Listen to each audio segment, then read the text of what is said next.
Hey everyone, welcome to this week's Just the Tip. My name is Corey with Meat and Potatoes Organizing here in the Twin Cities and beyond.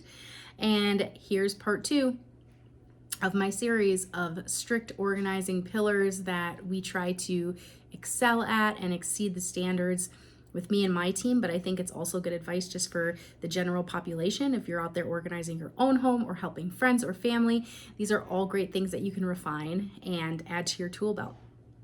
The second part of organizing is the declutter. It is the psychology of it, and it is also the accountability piece. So we're gonna walk back through that. If we know the goal of the project, my goal then is to keep you accountable.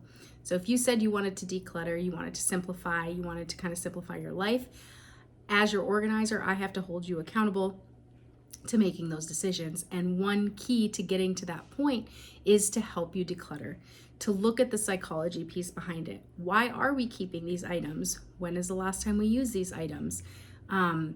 Maybe it's just we need to kind of look at the item, thank the item, and figure out that, as we question it and we think through it, we don't need this item anymore, but maybe somebody else could actually use this item. That's great. So we have to kind of work through those scenarios in our head to kind of break through the psychology of decluttering. And that looks different with every person. It looks different with every client, but it's a great starting point.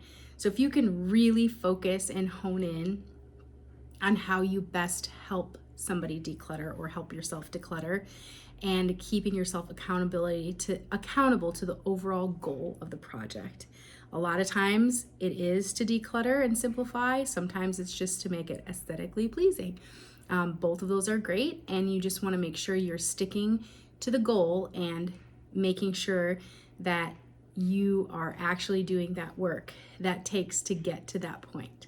So if you have any questions, feel free to let me know in the comments, and join me next week for the third pillar of organizing that we're going to talk about, one of the best skills to hone and refine as you're working on organizing. All right, we'll see you then.